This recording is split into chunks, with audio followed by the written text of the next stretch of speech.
Hello everyone and welcome back to FilmBookTrailers, an official YouTube channel of FilmBook. Featured in Google News, IMDb's news desk, and a member of the Critics' Choice Association, FilmBook is an entertainment industry website that reports on the film and TV show industries in the United States and across the world. If you like our trailer reactions, please like this reaction video as that helps us out with YouTube's algorithm and consider subscribing. Once subscribed, click the bell notification box and you're all set. Please also consider becoming one of our patrons on Patreon at patreon.com/filmbook. Now let's watch and react to the fourth trailer for The Lord of the Rings, The Rings of Power, which premiered at the 2022 San Diego Comic-Con.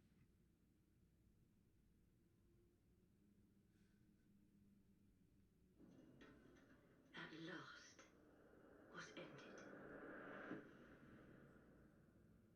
Today, our days of peace begin. We thought our joys would be unending. We thought our light would never dim. The skies are strange.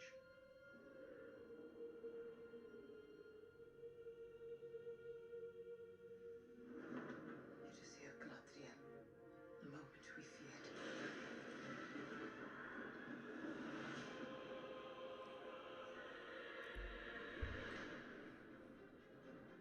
Evil does not sleep. It waits. Beyond the darkness, tempting shadow, to bury us all beneath the mountain. He has not one name, but many. Gerd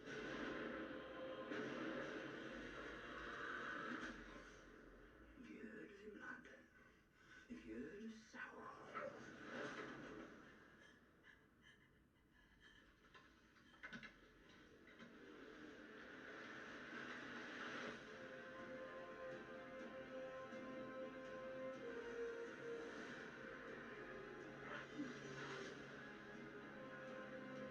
If the evil rising is left unchecked, it will take us all. Find the light, and the shadow will not find you.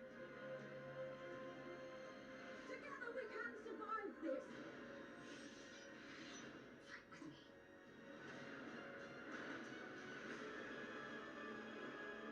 Each of us must decide who we shall be. Big grand scale, which is what Amazon wanted. They wanted their own Game of Thrones. Between hammer and rock. Eventually one or the other must surely break.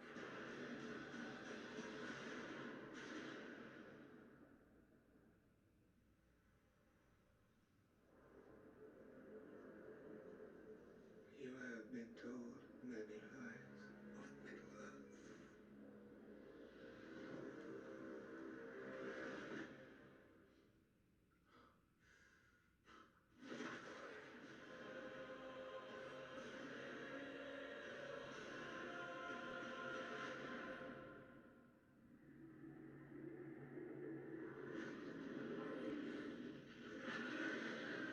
Looks like the Balrog is alive again. So that was the fourth trailer for The Lord of the Rings, The Rings of Power. Amazon Prime Video's adaptation of J.R.R. Tolkien's The Silmarillion, and I hope I'm saying that correctly. I have not read that book yet. I did read The Hobbit. Very good. I started reading The Lord of the Rings, but I have not completed it yet. And as I said before, I have not read the Silmarillion yet either. This TV series looks very good. I mean, the scale and the production value are very high. I have one question that I would like answered because I have not read the Lord of the Rings, and I don't know. I saw the films, very good. And I don't know the lore completely, so I have one question that has been bothering me. The elves are supposed to be immortal, so how are there younger elves and older elves so on and so forth, if they're immortal? When does the aging stop? Is that going to be addressed in this TV series? Because I would like to know that. Because there are some characters that are showing up in this film in this TV series that are in the later films. So these creatures are hundreds of years old. So how does that work if they're immortal? Does the word immortal mean that they just live a very long time? Is that what they mean by immortal? Because that would make more sense than they live forever. Because if they live forever, how are they aging? So I'm guessing by the word immortal, they mean that they just live a very long time, which would explain things. Some people are very upset, I would say, that Galandria is being made into a warrior,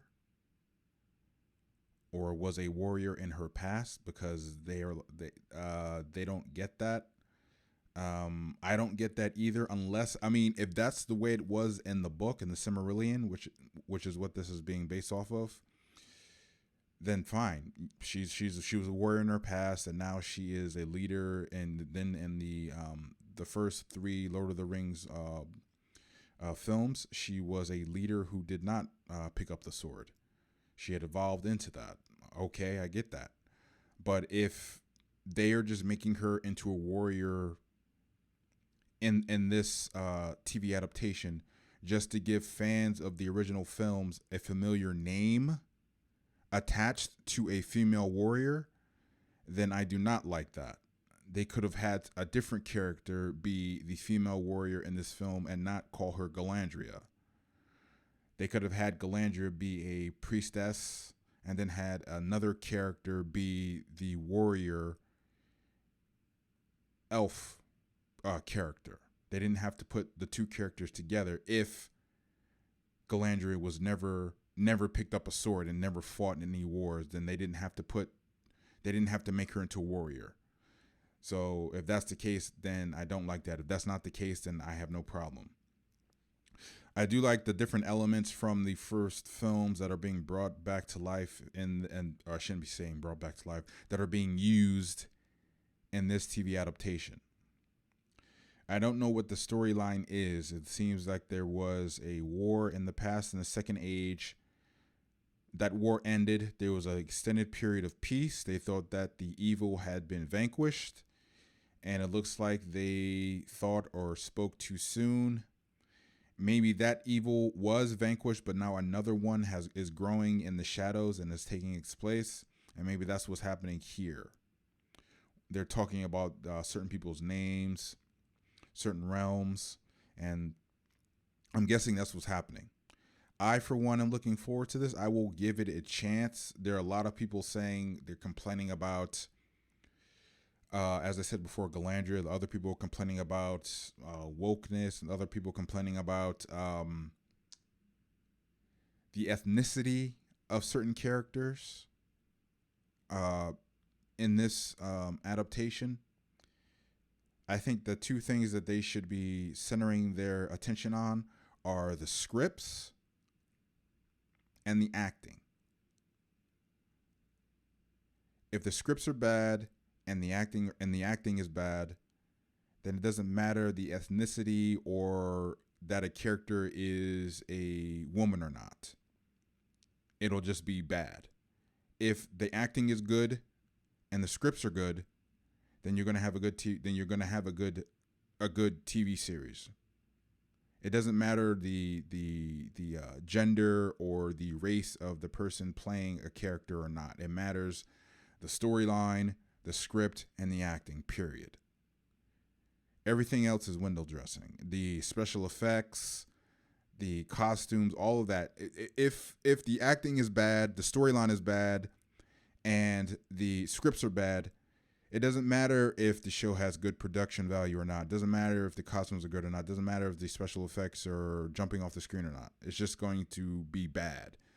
There are so many examples of that on other channels. Look at Resident Evil on Netflix. It's garbage. You have I'm not even gonna get into that because that's a different video. But that's a prime example of just a terrible adaptation. This does not, the Lord of the Rings does not look like that so far. I am going to hold judgment until I see the first few episodes of the Rings of Power to levy any type of judgment on it. I'll at least wait until I see the pilot, and I hope that other people will do the same. A lot of people have put it looks like a lot of people have put a lot of TLC into this. So let's at least give them a chance. Let's at least watch the pilot episode first before leveling judgment. I watched the pilot episode of Resident Evil, and it is dog food. I mean, it's so bad I wish I hadn't watched it. I mean, it's like a comedy. This does not look like it's going, the Lord of the Rings of Power does not look like it's going to be like that. So those are my thoughts on this. What are yours? And that brings us to the conclusion of this reaction video. I would love to hear your thoughts on it below in the comments section. If you liked what you heard during this trailer reaction, please like this video and subscribe to this channel. Please also visit and subscribe to our podcast channel at FilmBook Podcast and our movie and TV show review channel at FilmBook Review. Thank you for viewing, and you can watch one of these videos next.